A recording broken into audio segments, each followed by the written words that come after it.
Because to be able to stream to both channel or platforms.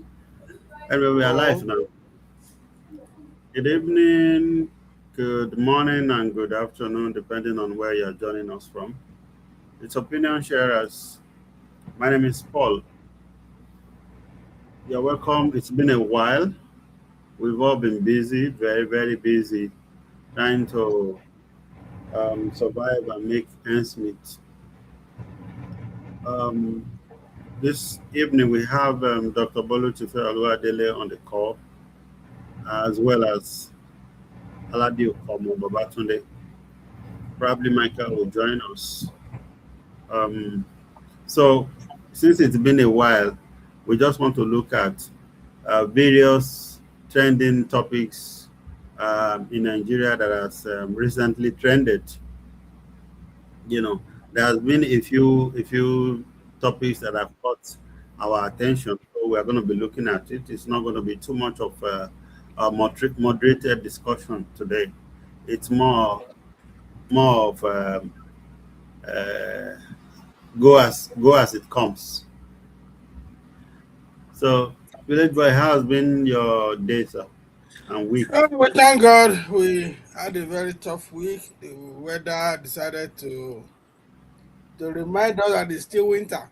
So and it came, you know, but we good now. At least we moved from minus 30 something to at least minus 20 something now. So yeah. That's right. Tunde, it's been a while. Well, we're thankful, we're pushing, and we believe it can only get better. Yes, we are thankful and we are grateful to God. It can only get better. And as you know, Nigeria is just 1 year towards its general election. So all sort of languages and gimmicks all around the town. But then the more we look, the less we see. But we thank God. It's good to be back. You're welcome. Tunde said the more you look, the more you look, the less you see. Yeah, so they say if they explain it to you, Nigeria to you and you understand, something is wrong somewhere.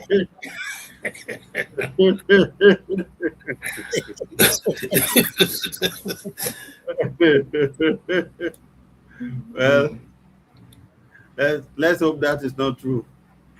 But we know it is true. Well,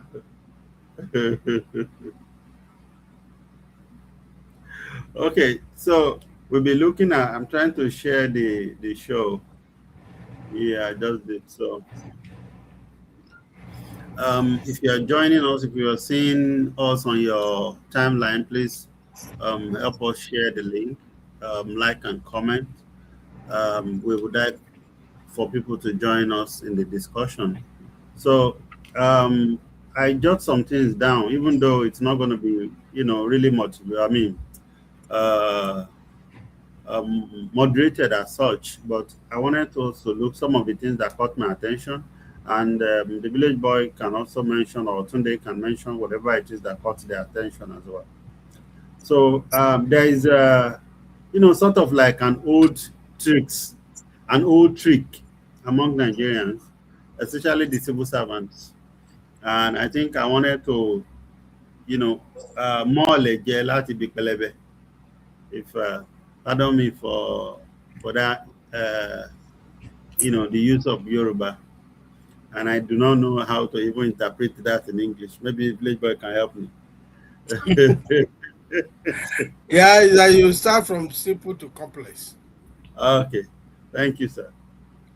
So this is in Osun State. I mean, back in the day, it is common that to hear in Nigeria that there are ghost workers. But in the 21st century, you know, now hearing that there are over 80,000, I mean 8,000, sorry, 8,400 and something ghost workers discovered in Osun State. And I'm wondering how many is what is the number of staffs that Osun State actually has, to the extent that they have 8,000, over 8,000 ghost workers among them. And these people have been paid, are being paid consistently, or they are getting money from governance. So I am not sure whether to say is this corruption or is the auditors that made a blunder. Village Boy, what's your take? Yeah, it's neither here nor there, but sometimes, like I've always said, sometimes we exaggerate figures to make things look terrible. I mean, convincingly terrible. Excuse me. That is not. There is no doubt that there could be possibility of ghost workers. Even if it is one ghost worker, it's bad enough. Whether it's going to be up to 8,000 is another ballgame altogether. And why did I say that? I just woke up to read what the Vice Chancellor of Union Osun posted, saying that there were 20, I think about 250 of their staff that were posted as ghost workers, and it was indicting the consultant that in the university system, there are those who are on sabbatical leave, there are those who are on research leave, there are those who are on study exchange and all those things. And that the verification itself, that they have over 1,000 staff, but the verification happened in just one day. And not just them, they lump them with other parasitic stuff and everything. So it was kind of trying to say that a thorough job was not done, that it is unfair to categorize those who are on sabbatical leave, for instance, as ghost workers. But I take that with a pinch of salt, where that might be true. Yes, what if there are 20 people who are on sabbatical leave and 30 is reported? There's still an element of ghost working of only 10. I'm not disputing what the Vice Chancellor is trying to claim, but knowing the terrain, we know a lot of things can happen. We also know that sometimes we have had it. I mean, by my training as an auditor and fraud examiner, we have seen instances whereby workers that are dead are still being paid, and all those sorts. So even, I mean, the onus is now on the consultant to say, okay, we got our figures correct or we made some mistakes. I will not cross my finger and say there are no ghost workers. I will also not cross my fingers that there will be as many as 8,000. So in between the two lies the truth. And yes, ghost workers has been a menace for a long time. So it's not, these are things that, I mean, they don't look unusual to me, but we know that, like they will say, it's human beings that is a thief. And we know again because of this is a kind of network. To ghost workers' salaries are not collected by one person. There are a group of people that do this things. So I will not say I can't beat my chest that there will be no ghost worker in Osun State, and I will not beat my chest that they may be as many as 8,000. Given the size of the workforce itself, to have as that figure looks very a bit somehow, but it's not for me to judge. Maybe they will need forensic auditors to come back and, I mean, to reconcile the two positions. Yes, there could be ghost workers, but can they be as many as 8,000?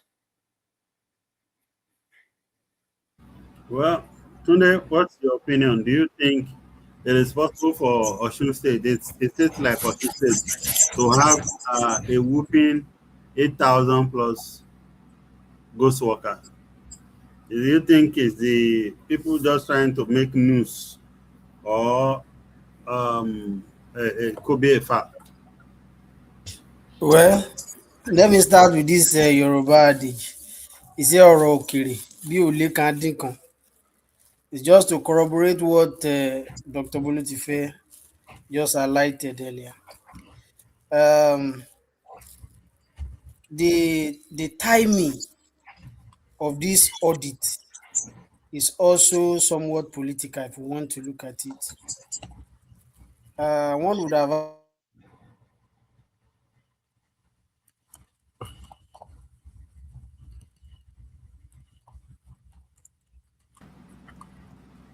Is it me or Tunde is not talking? I have no idea. Maybe Nigeria has happened to him. Okay. So I if you think his can, network is hanging. yeah, if you can hear me, then I means I am in order. Then. Okay. Tunde, while we wait for you to come back, I will go back to the village boy to talk about. I saw a picture where Obi and Atiku was lifting somebody's hand. I believe they said that person is a local government contestant somewhere in Abuja. So, do you consider that as the beginning of building another strong alliance, opposing to the APC stronghold? Well, let me clarify something now that you have called me village boy again, because I was wondering, did they call me that at the beginning? There is a movement that's supposed to be village boy movement. I am not part of it too. My own village boy has been firmly established years before now. So I have nothing to do with the village boy movement too. So don't attach me with them. Disclaimer. That's a disclaimer, serious disclaimer. So now lifting up hands is what do we call a kind of endorsement. And endorsement is neither here nor there. Endorsement happens everywhere. Endorsement happens even here in so-called advanced this thing. But endorsement does not mean a victory for the person that's being endorsed. It depends on the weight of the endorser, and it also depends on the weight of how people respond to that endorsement. Because this endorsement is just coming, the election is ongoing now in Abuja. If they have not even rounded up, maybe the county has begun. So we now see whether that endorsement will amount to something or not, or nothing. Yes, between Obi and Atiku, they have some history between them. Remember, ab initio, I think that was in 20, that was the time that Obi was slated to be, I think that was an allegation that Obi was a vice president candidate to Atiku. Then 2023, 2020, 2022, 23, it was kind of skimmed out of PDP, and he had to go because of that move on to Labour Party. And for some reason again, Atiku left PDP, Obi left Labour Party, and again, like the Agarasham was returned. They met again in the ADC now. So, but we still don't know what that format will be, because there are a lot of speculations. Obi is saying that he was not going to be vice president to anybody. Atiku still want to contest. The other people also want to contest. Yes, lifting somebody's hand for election might be a show of the solidarity of the two personalities. But then we see how that pan out. If it brings victory to the guy, it means, okay, it's a good signal that an alliance may work with the two parties, with the two personalities. But beyond that, whether that alliance will be strong enough to unseat the incumbent party will depend on so many factors. Like I said, one of the previous one we had, that we are going to see a clash of ambitions going forward. So unless that clash of ambitions is able to, if you are able to resolve those, if they are able to resolve that amicably, then they can maybe produce a very strong alliance that can give the incumbents a good run for their money. But then alliance itself is not a guarantee of victory. Neither is incumbency a guarantee of victory. Like again, they said 24 hours is a lot in politics. So we are watching and seeing what will happen. Yeah. Again, Thank you. I wish we can track that particular guy, whether he will win in his seat or not. We Okay. maybe by this time in the next 24, 48 hours, we might be in a Oh better no. picture. Yep. So, are you saying that could be, you know, to measure the quality of their endorsement? Anyway, let me quickly revert back to Tunde since Tunde is back, so that before we go back to the Obi and Atiku. Tunde, want to quickly finish your thoughts? So sorry for that interruption. So what I was saying is that the timing of this particular audit that the governor put up is as much as we may say is good enough that you should know uh, the government is spending their money on and the number of staffs that the Osun State government has is good, but the timing for me is somehow political. You will agree with me that for someone assuming a role as a state governor, we will expect something like this kind of audit the very first year, or it should be a kind of thing. You have a kind of timing for it. Probably you do the first year, then you do halfway to the end of your tenure or thereabout. But then you are just some matter of months to election, if not weeks or thereabout in Osun State, and this kind of thing came up. Good and fine. He has chose to do the audit, but like I said, Orokerebi Oleka Dinkon, if my father died 2017, and by next year is going to be 10 years, and as at the last time I checked, which was last year, the government of the state my father worked for before he died, they are still paying his pension. So if they are still doing that, and there have been successive government, almost two different governments that have gone and almost passed, they've been doing a kind of whether yearly exercise auditing and all of that. I don't know how my father managed to pass, and they keep paying him every week his due pension, even when he's late. So if that could happen, anything can happen as far as Nigeria is concerned. You know, my one of my opening remark is that the more you look, the less you see. Wait till before you go. Today, who is collecting the money? And they are dropping it in his account, and I don't have a way to go withdraw that, and I don't want to put myself in a serious issue because I know somebody must have been doing some kind of manipulation somewhere. So I'm not ready for that long run. Okay. It's probably somebody is not doing Because that. if you swallow, you go vomit too. Ah, that's why I choose not to be close to it. But then I just keep monitoring what is entering that place. But is anything going out of it? No, not yet. Okay. Okay. Have you reported to government? I don't think it's in my place because I don't think I'm the next of kin. Oh, okay. I just be a Um, good Nigerian. I So, think so that is that as far as that is concerned. Politicians always have their way to bring up issues and to score points. So, from the part of the governor and the people that he hired, they might have pushed up the figures so that the thing will be loud enough so that people will say, oh, those people in opposition who were there before, who employed these individuals, they were the one that is to blame. And those individuals who are also ghost workers is not new to us. This is not the first time we hear of ghost workers in this country. So it's 50-50. Okay, thank you, Tunde. I want us to go back to that Obi and Atiku matter. And I want us to look at the possibility that Obi would gain the kind of traction that he did garnered in the last election.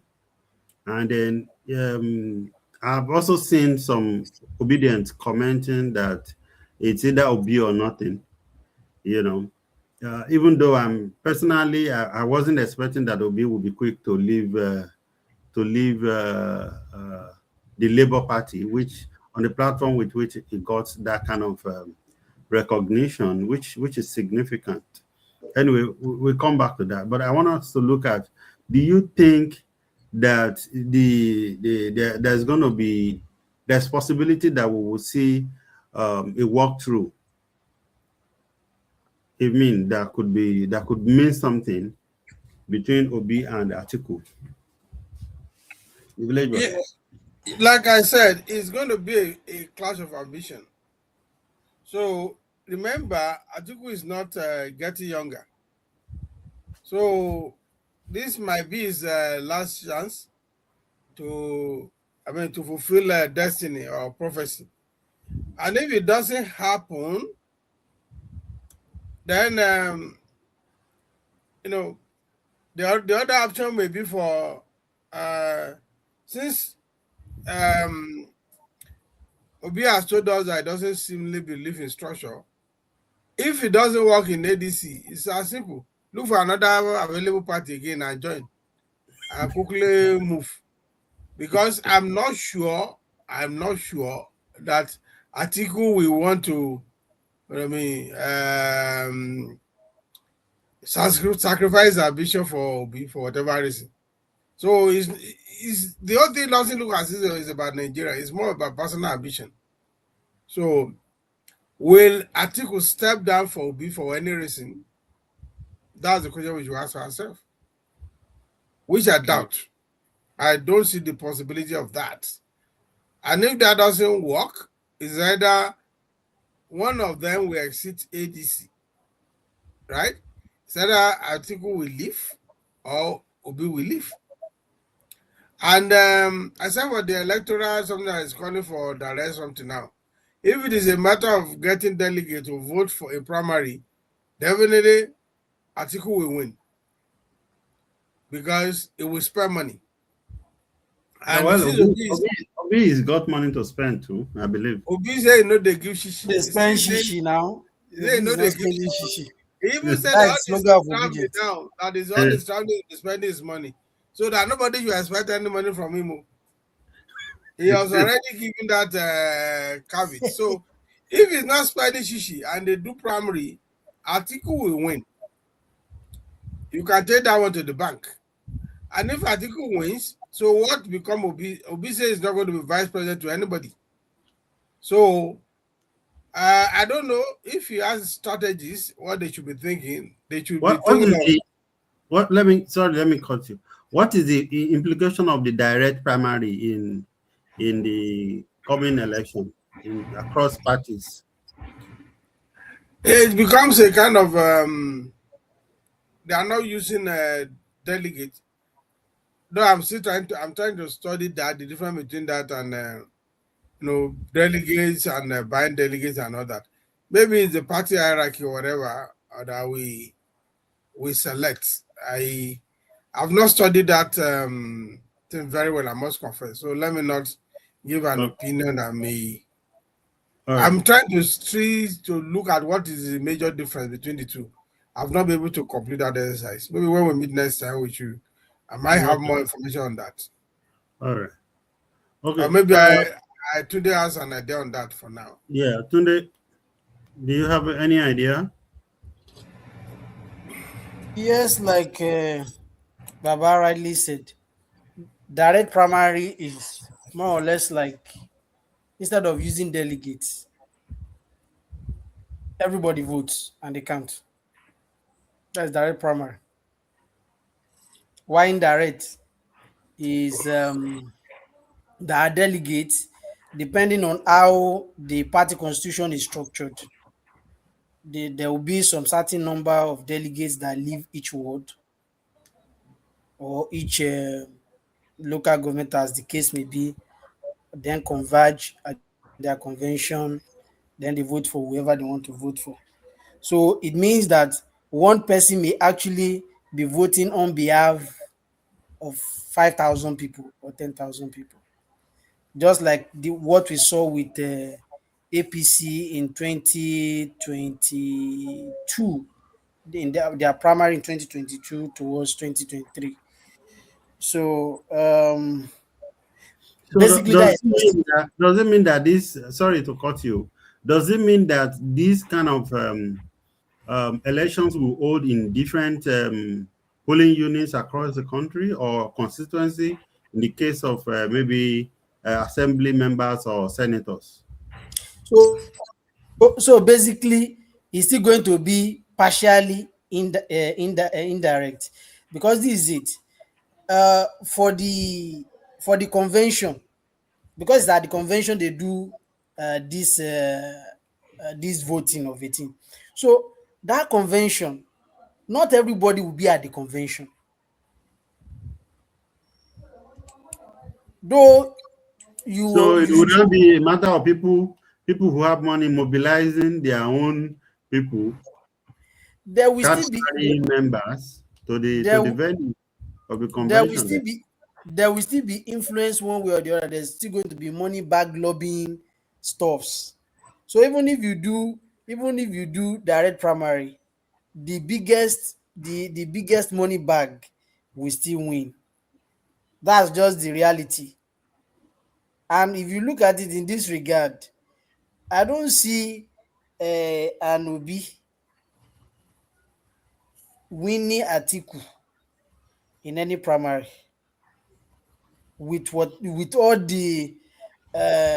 uh, all the machineries that we have on ground, and all the institutions that are supposed to monitor and all of that. I don't see an Obi winning an Atiku in this ADC primary. But then I don't know what the agreement will be before Obi came to sign up for ADC. I know there must have been some kind of agreement that they reached, but if they do not reach any agreement cogent, like, okay, if you are coming in, this is what you will have opportunity to have, then it's going to be a disaster for them. And the disaster will not be much more than what we expect. Atiku gets the ticket, because any party Atiku goes to, he's going to get the ticket. Atiku gets the ticket, Obi will go home. Everybody will just grumble, and that is it. But I feel that the opposition is just too weak for the kind of mobilization the ruling party is making. Somebody opined about 2 days ago on radio. He said probably ADC or and other opposition parties supposed to go and learn how to be in opposition from APC. APC in the days of Lai Mohammed being the spokesman and Tinubu being the national leader, they know what it means to be in opposition. If the party in government coughs within 10 minutes, they have a response to it, and the kind of response that will carry the minds of the masses. So we've not seen any direct opposition in the last 3 years. So for them waking up from wherever they are sleeping before, for me, it's too late. Okay. Village boy, do you think personally? I would. Anyway, let me. No need to voice my own opinion. Let me ask you, what's your opinion with regards to, or did you envisage that Obi might left? I mean, might leave Labour Party? Well, if you look at the circumstances that brought him to Labour Party, and the fact that, if you recollect, that was one of the things after the election that we said, if Obi wants to be taken seriously, this is the time to build structure, to maintain that kind of momentum that they gathered during the election. You need to build a structure around it. Yeah. Yes, you said structure does not, people are the structure. People cannot be the structure in any political organization. Yeah, people are a important part of the structure, but you still need a structure that is even beyond you. And then, unfortunately, after the election, crisis engulfed Labour Party. Rather than giving the currency of his this popularity during the 2023 election to resolve those crises amicably, is that he left off the boat and went for another place. So that itself is another issue altogether. Whether we have to say whether he could leave the Labour Party is again neither here nor there. So first to pick everyone in the Labour Party to contest. Because if you look at Labour parties, the Labour Party is supposed to be a left organization that moves towards the left. And for crying out loud, Obi is a bourgeoisie, is a bourgeois rather. Is a bourgeois. This guy is a capitalist. Is glaring capitalist. So what is a capitalist doing in Labour Party in the first instance? It's like going to a strange house. Well, it's about opportunity. So if he went as an opportunist, then how do you expect him to stay? Let me use this wrong local proverb in Ekiti. So it's like if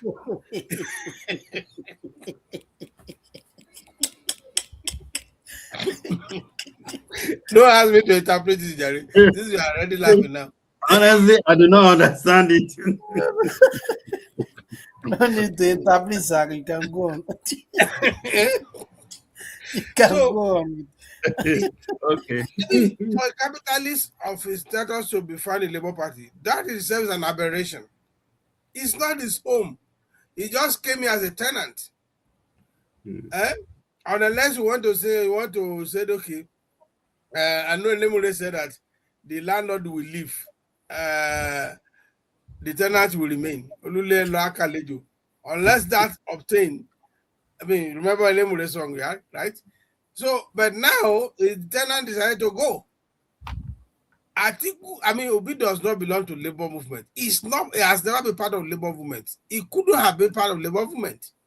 It's just because in Nigeria we don't have ideology, we don't have this ideological stand. Because he is, obviously a conservative. He want to categorize him using the global categorization of conservative or liberal. So for him to find his Labour Party itself, something was wrong. So when the place seemed to be getting hot, he carried his bag and baggage. Quickly. Martin Potimoto. Sorry, I think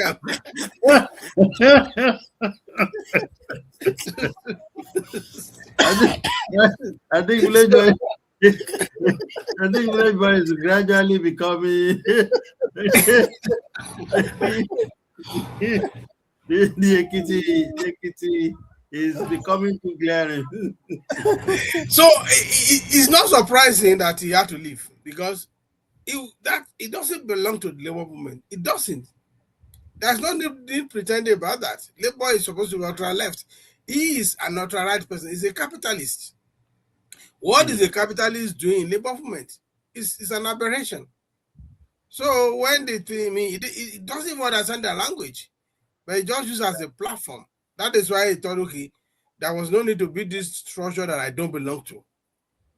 So then ADC came calling and in jumpsuit. Unfortunately, for whatever reason, PDP has collapsed.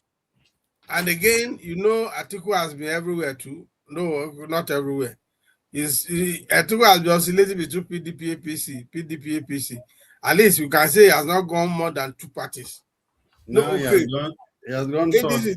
But the C cannot beat Peter Obi's record from APGA to PDP to Labour to ADC. So he hasn't done anything at least. He's a four-star general. So he can still move. If ADC doesn't work out for him, I'm sure they will be probably looking at another party they can jump to.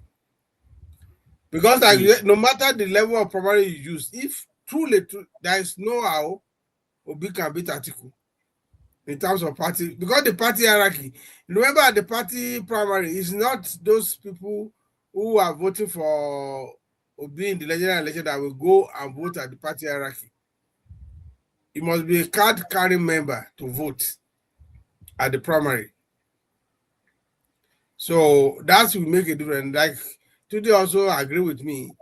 There is almost no possibility that it will clinch a ticket above Atiku. The only thing where it can happen is when Atiku willingly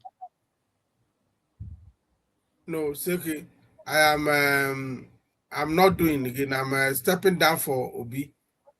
Okay. If he can do that, which Let me. it will be like saying that my late mother was a virgin. It will be almost equivalent to that.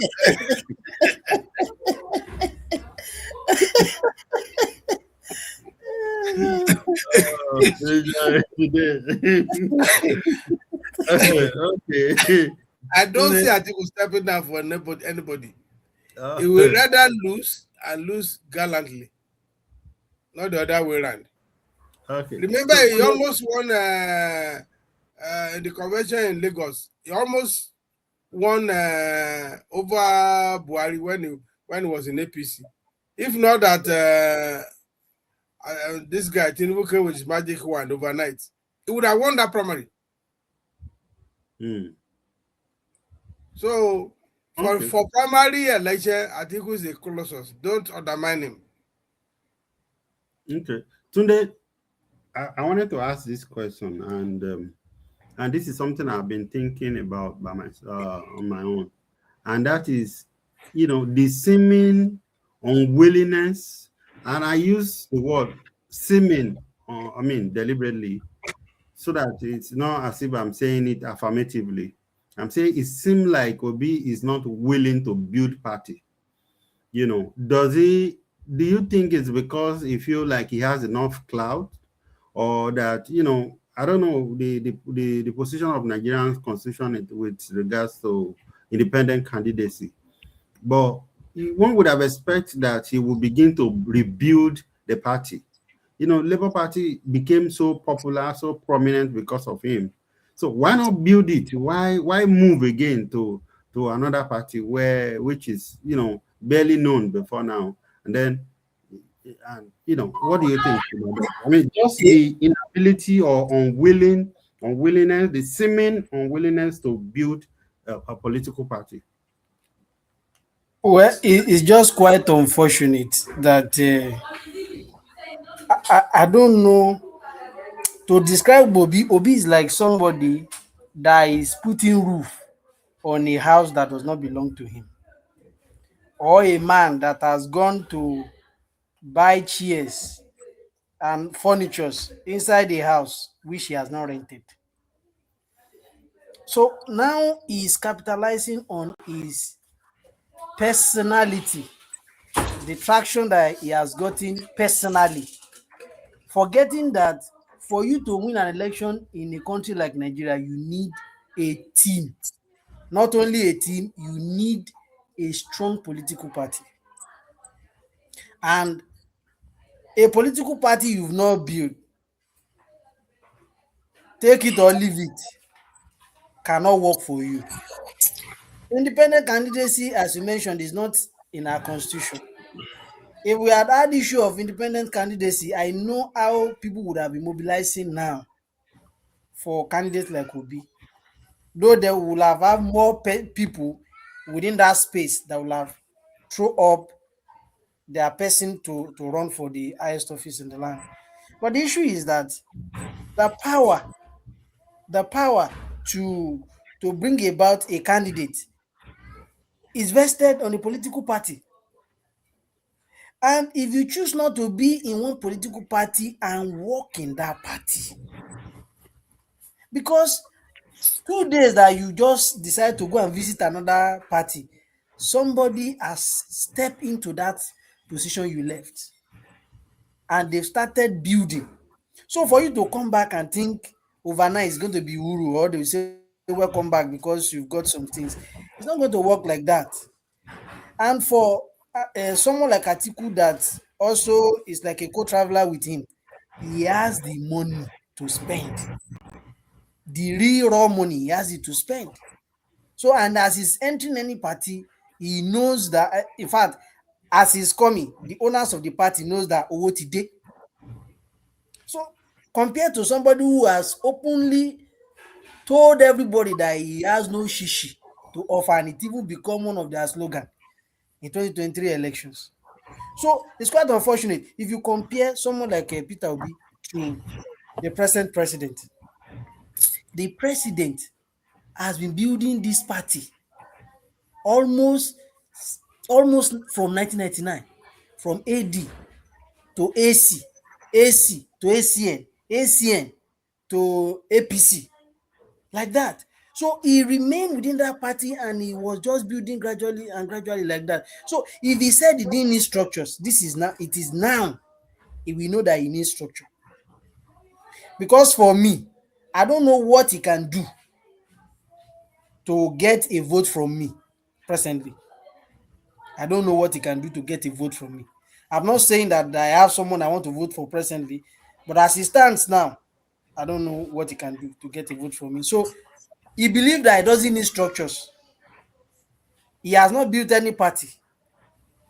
And the party he has come to join now, there are big wigs that it's going to be difficult for him to beat them. So outrightly, he has lost. You know, the game in 2023 is different from now. Because in 2023, the kind of support he had from the Gen Zs was that much. I don't think he can get half of it again. And if he loses in ADC, which party is he going to? And where will he see the money to pull such party up? Those are issues of concern. Okay, thank you very much, Tunde. Village Boy, I want to look at, there seem to be, I mean, do you see the movement of a lot of some of these big politicians from various parties, and probably some of them partyless now, you know, converging in ADC? Do you see it becoming a strong alliance? Because it is not right now, but do you think it could what is the word? Metamorphosis. Yes, metamorphose into a big alliance. So you have the likes of Atiku, you have Obi, you have Kokonso. Even though Kokonso's, some of his feathers have been broken away, but you have Kokonso. Then you have this guy from Amechi. You have our friend Babake Kere, El-Rufai, you know, and likes. We have former Senate President David Mark. David Mark, exactly. In fact, I learned that David Mark is like the strong man controlling things. It's like the chairman. And you have Baba Olokpaimo, Aregbesola.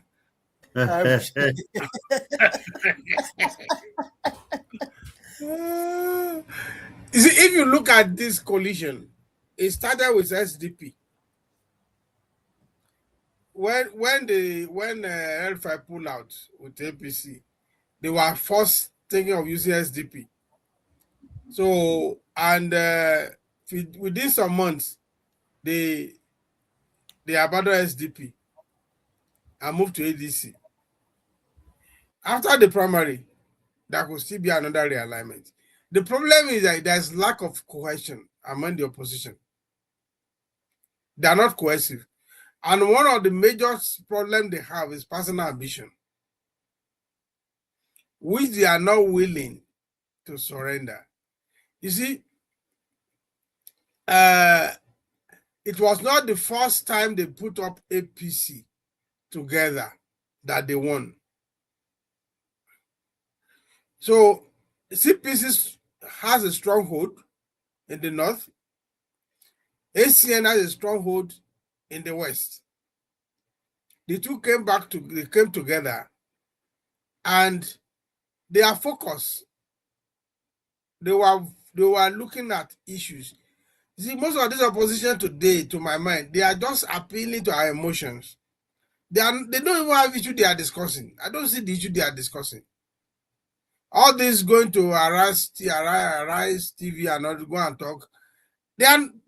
Sometimes you don't see substance in what they are talking. So if they can put their house in order, if they can say, okay, are they fighting for individual ambition or relevance, or are they actually fighting for the country?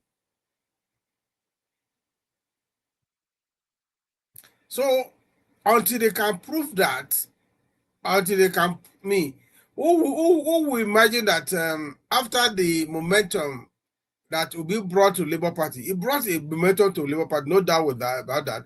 Forget about whether it belongs to them or not, but it brought momentum to it.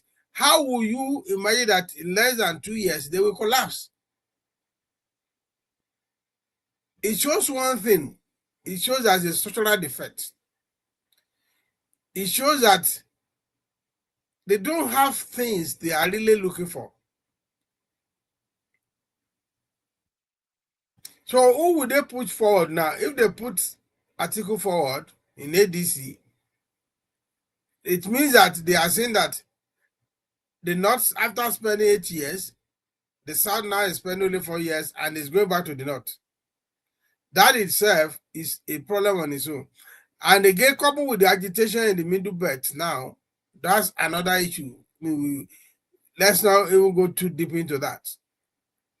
So it's not about name. All these individual names, but then what are their pedigree? David Mark is coming from PDP. Atiku has been PDP APC. Aregbesola is coming from APC. Yes, people rely because he was part of the next cycle of APC that he might still know some of the magic. Well, we don't know. Maybe. El-Rufai is from PDP to APC.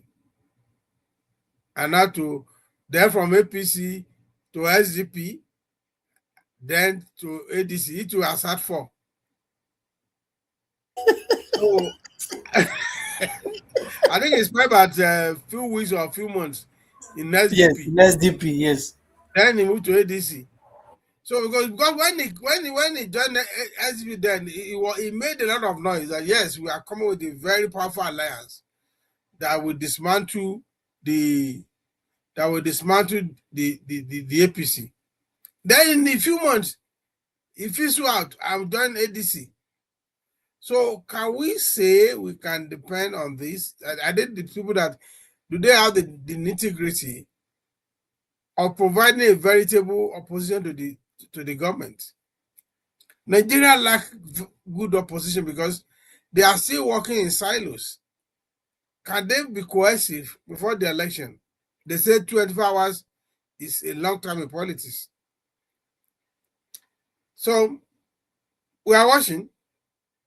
We observe. Yeah. That's the best we can do. We are watching them like a hawk. But again, because of a structuralist situation now, it's a problem. They are just like a strange bedfellow. These are just like all of them are tenants in ADC. They came to hijack a party. Except again, party without a structure. Let me go back to my kitty to borrow something. Unless, if what Elemure predicted is going to manifest, Olulealo Akalejo, that the original owner of ADC will now will become second, and the strangers who are just coming from nowhere now will hijack everything. And that is a big crisis. It's politics we are talking about. Remember the original members of ADC, they have their own ambition too. Yep. Unless they can be buy over. Their ambition may be to make money with their party. I'm sure some people have made money in Labour Party, regardless of how we look at it. But yeah, there's something else that before we go, it's almost 1 hour. But there's something I want us to quickly look at, and that is El-Rufai. The fact that El-Rufai, I have not even seen the clip. I've been so busy that I've not gotten time to look at his interview, so-called interview. I believe it's on Arise TV, where he allegedly said somebody wiretapped the national advisor's phone. You know, I learned he was first arrested by EFCC, released, and then ICPC. No, DSS. Oh, okay, it's DSS. So now ICPC don't kidnap him. And I'm just reading online now that ADC chieftains are saying it's either you charge him to court or you release him. Tunde, what do you think? What's your take on this? Rufai, I mean, El-Rufai, is it possible that actually this guy might have seen what he said he saw, or heard what he said he heard, or did he just want to be popular by saying that on air? There are some things that you don't do politics with, and there are some things you don't use to gain points. Now, even the interviewer told him, "Do you know that this is a criminal issue?" He said, "Yes." He said, "That's what they do also do in government, and they also tap their call, listen to their call." For me, I think that sounds stupid to me. But I know he was acting as a politician, trying to, it's more or less like the likes of Mandela back in the days that they will say would deliberately flout the laws and make them to arrest us so that there will be more noise in the place, just to cause more distraction so that they will be in the public light. Now, for me, leave whatever thing that is at the backstage, or whether corruption issue against him or they are winch hunting him. You come in on a national TV and say you are tapping the call of a national security advisor. It's a criminal issue. And so if government choose to press charges against him, he cannot win it. Because by himself, he confessed it. It's already out there. So winch hunt or not winch hunt, whatever game he wanted to play so that we know that he's still there, for me, it don't make any sense.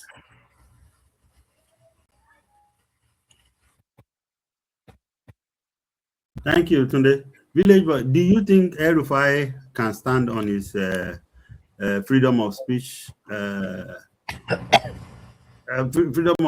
right to say, I have right to say whatever I say, and his arrest and probably continuing to hold on to him till date? I think he's still in their net.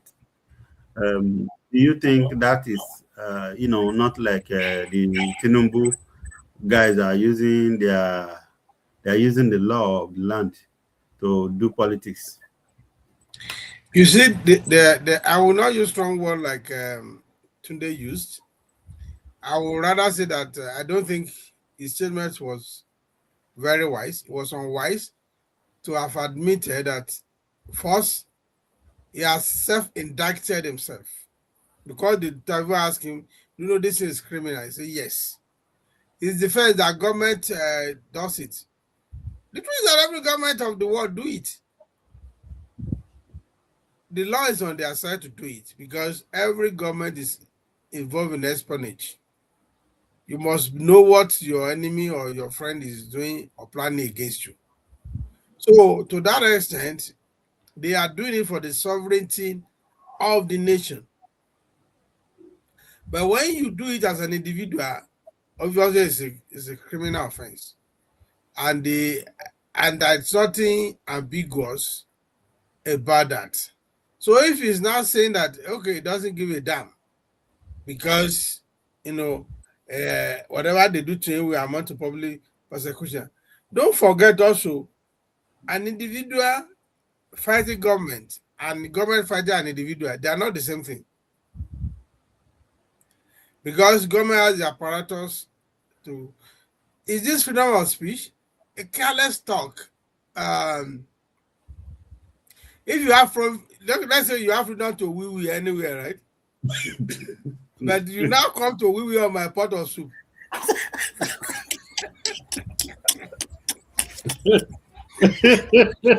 What? Or you went to wee wee in front of the state house. You went and What wee do wee you in think front will of the happen state to house.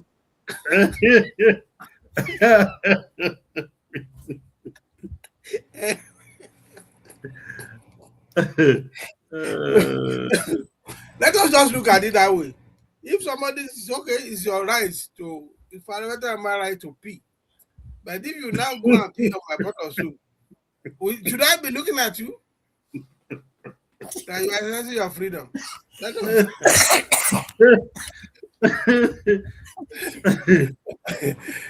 So, I think by the best of his intelligence to have publicly in a live show say make those statement, it is very, very unwise. And the truth is that people will make noise, and whatever they say, it doesn't matter. Because what the government will say is, well, it is the law. You gave all the law. We have to defend the law because he's saying that it is compromising the integrity of the sovereignty of Nigeria, because National Security Advisor has access to sensitive information and communicate sensitive information and instruction. So for such information to have been compromised, though he also did not say it was him, he said somebody. Now the person now he has to produce that person. He has to. There is no escape for him. He has to produce that person. That's somebody who will tap something. So now he has globalized the innocent. Okay, not so innocent. And they will say he has globalized another person now. He globalized that person.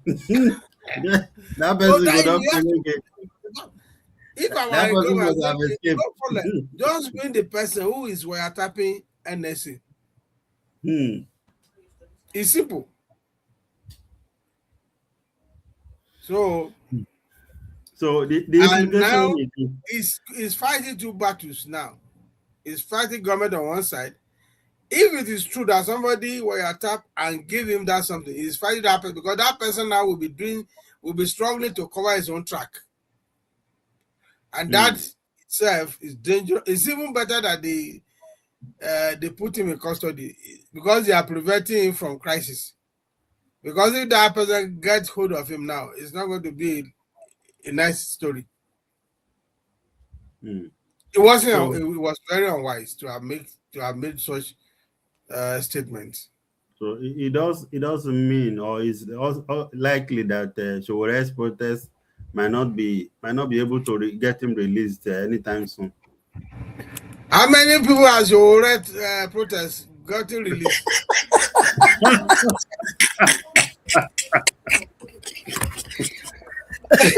No, I don't know. Maybe I don't know. Tell me, how many people Showore has been able to release from protest? Many of them have been following his post. Comedy. Showore is doing what he's known for. He knows his assignment, and he's doing it very well.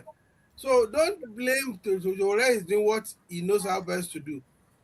But how many resources has he gotten him? Even 1 million of Showore cannot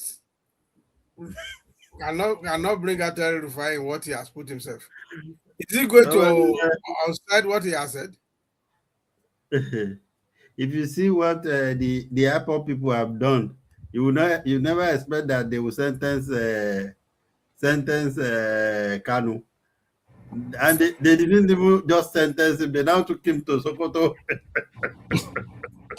So the weak power. This guy, we may think Portable is not a serious guy. But what did he say? He said, after God, not government. And the village myself, they listen to Portable. He's a Nigerian now. So my guy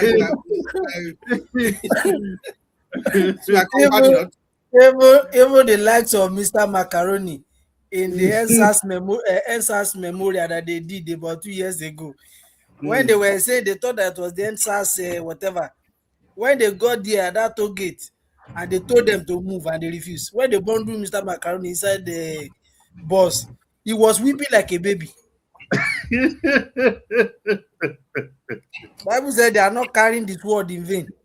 If they choose to use the sword, you go for it. Well, we've come to the end of today's show. Thank you very much. I think I enjoyed the discussion. Village was made us laugh a lot today. So I guess we should laugh more so that it's not just everything serious. People don't look at us as being too serious. Thank you very much, Village Boy Tunde. It's been a while. I hope that we can keep it together. And I understand that everybody has been busy, even myself. It's all about what a man shall eat.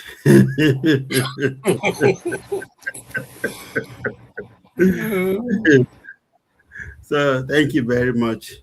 I hope that we've had some fun today and have some, opportunity to air our view, which is what this platform is originally for. So we will be back here again next week, Saturday, 5 p.m. Nigerian time. Village Boy, what's your parting word? Well, I think the 2027 is hitting up, and we are watching. Thank you very much, sir. I think we should also gear up for the assessment of the Tinubu Daddy Sheyi. What the boys call him now is Daddy Sheyi on the street. Okay. We do an assessment. Yes, we owe it to our streaming followers to also like to dissect. We should, honestly. Tunde? Well, it's a pleasure to be here on this platform today. Thank you so much. I would say as much as we are following the political trend within the country, don't let us forget ourselves. Invest in yourself, invest in your health, and take care of your family. Thank you so much. That is important. Thank you very much. Thank you, viewers. We are very, very grateful. Thank you for those who have shared and liked the content. I hope you liked it as much as we do.